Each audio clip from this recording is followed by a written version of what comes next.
Bismillahirrahmanirrahim. Saya pernah mendengar cerita tentang manusia masuk surga dan neraka. Di antaranya kisah tentang wanita tunasusila pelacur yang masuk surga karena menolong seekor anjing. Kisah seorang yang masuk surga tapi belum pernah sholat dan sujud, orang masuk surga dan neraka karena seekor lalat. Pertanyaan saya, apakah saat ini sudah ada umat Nabi Muhammad atau manusia yang sudah berada di surga neraka? Bukankah manusia akan masuk surga neraka setelah hari kiamat? Kisah tentang seorang perempuan WTS membuka sepatunya, sepatu kulit, dimasukkannya ke dalam sumur, dituangkannya ke anjing yang menjulurkan lidah. Bukan umat Nabi Muhammad, tapi cerita tentang Bani Israel. Allah mengampunkan dia dan dia akan masuk surga. Apakah di surga itu sekarang sudah ada orang di dalamnya? Nabi Muhammad dulu masuk ke surga untuk apa? Meninjau-ninjau, menengok-nengok. Orang yang soleh meninggal, rohnya masuk ke dalam burung paruh warna hijau. Burung itu terbang ke sana kemari. Buka kitab Ar-Ruh, ditulis oleh Imam Ibnu Qayyim Al-Jauziyah. Bapak, ibu, adik-adik, kalau mau baca kitab tentang surga, neraka, alam barzah, dua kitab. Pertama At-Tazkirah Imam Al-Qurtubi, Ar-Ruh Imam Ibnu Qayyim Al-Jauziyah.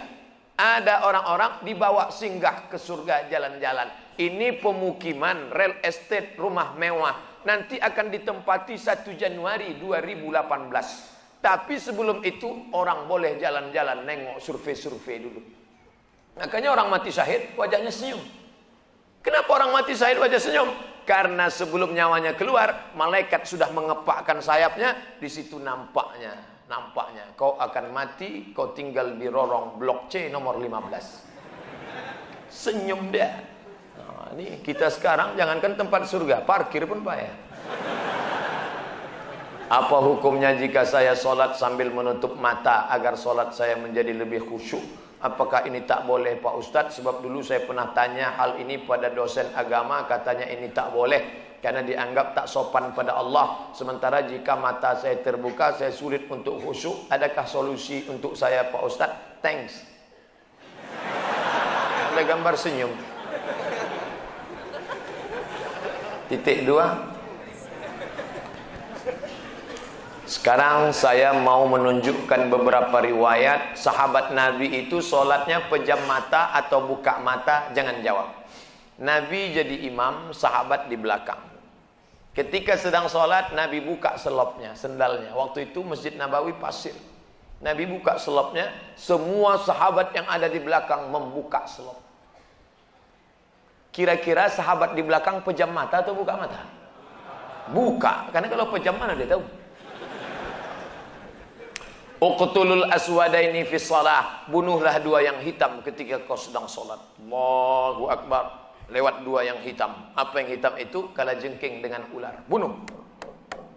Kira-kira orang sholat bisa ada dua yang hitam lewat, dia tahu matanya terbuka atau tertutup? Terbuka. Kalau tertutup, tiba-tiba udah tegak anaconda. Nah, terbuka. Jadi masalah sholat terbuka atau tertutup, terbuka. Tapi ada saat tertentu kita mesti tutup. Saya pernah mengalami. Pas di depan saya pakai baju kaos, tertulis di belakangnya, hidup memang susah, jangan bikin susah. Asal saya buka, terbaca Pak.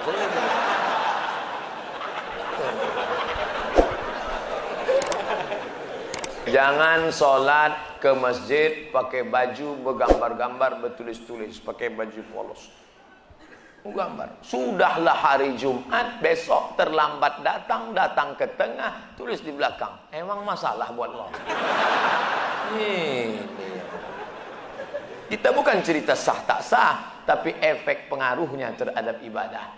Bagaimana pandangan Islam yang baik dalam mencari pendamping hidup seorang istri? 4 orang Pak Ustaz, sifatnya 4. Tungkahul mar'atu li arba'. Perempuan dinikahi karena 4. Apa yang pertama? 5 liha, karena kaya.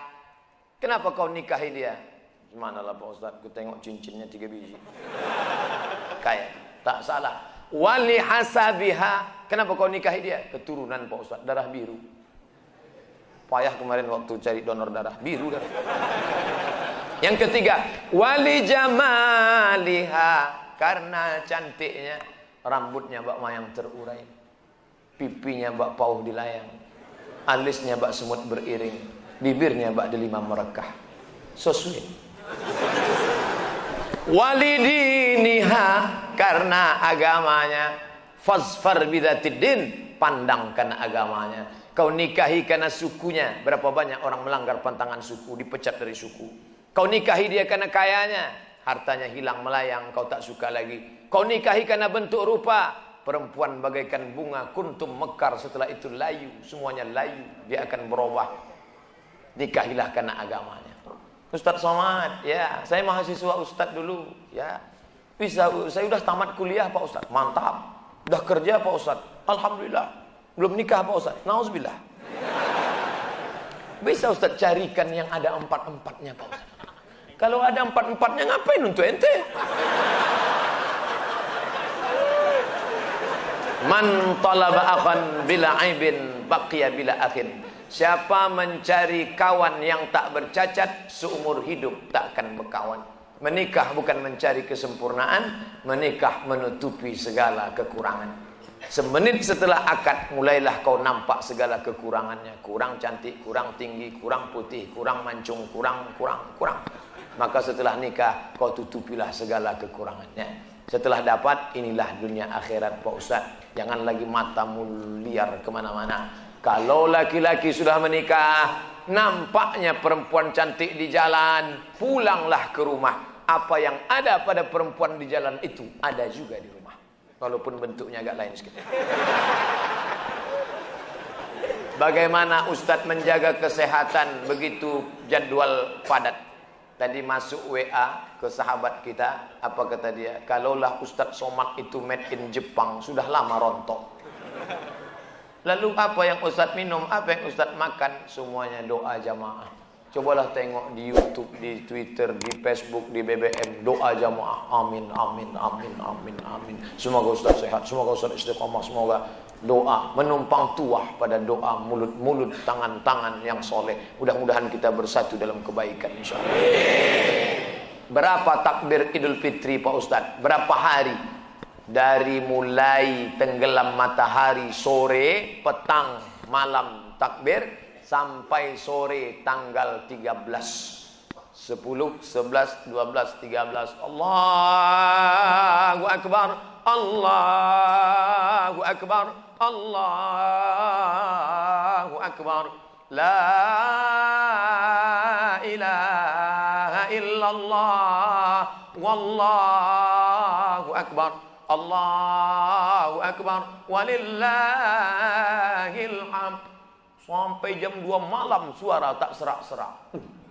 Begitu ditengok, rupanya flash disk.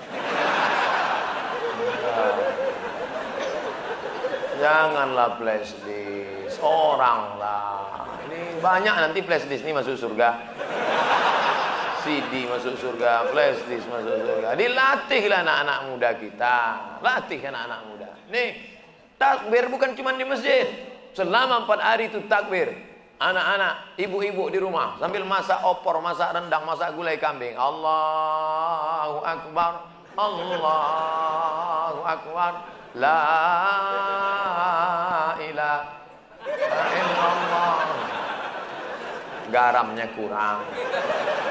Apa yang membuat Ustadz tetap istiqomah berdakwah dari masjid satu ke masjid lain? Bukankah Ustadz sudah ada tawaran TV swasta untuk mengajak Ustadz mengisi acara di salah satu stasiun TV yang kita semua sudah tahu kalau tampil di TV bayarannya besar.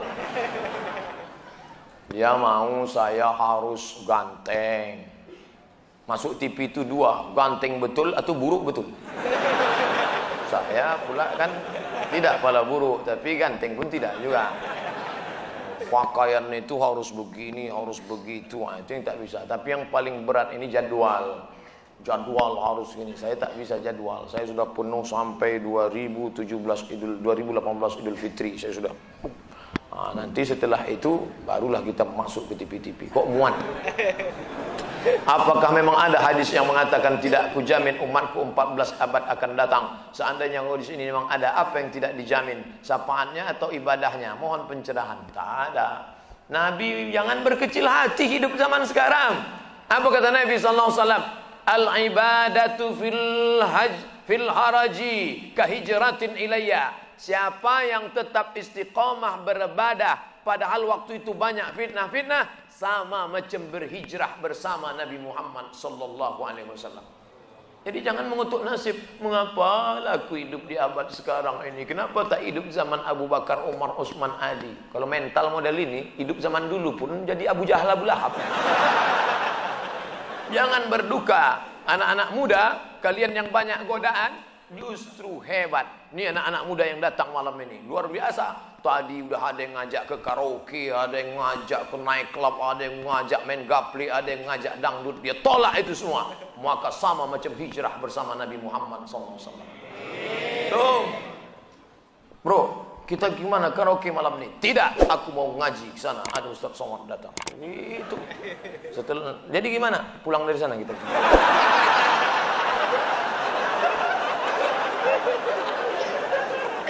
Ada suatu hadis yang mengatakan bahwa menikah itu adalah sunnahku.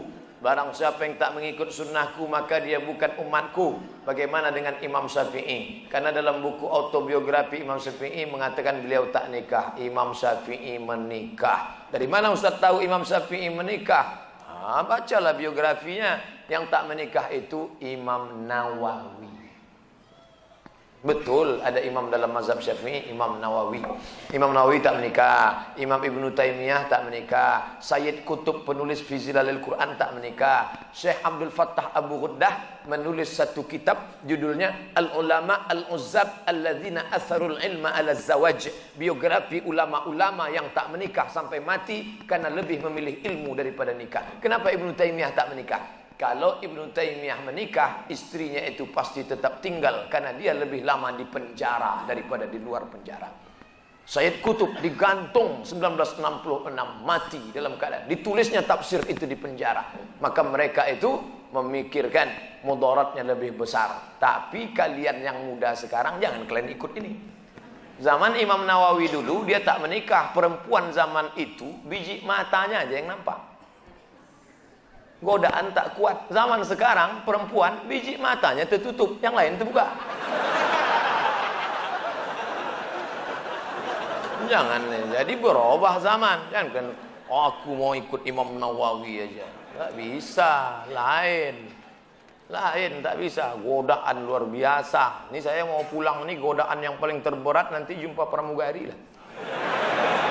Besok habis sholat Jumat mau pulang. Sudah jelas pakai peci, pakai baju koko, pasang muka seram mau lewat. Tetap ditegurnya. Nomor berapa? La ilaha illallah. Udah dapat nomor kursi duduk saya. Sengaja tak ada senyum-senyum. Tetap dia datang. Bapak seat beltnya udah dipasang. Astagfirullahaladzim. Ramah betul lah dia. Silap pula lama-lama.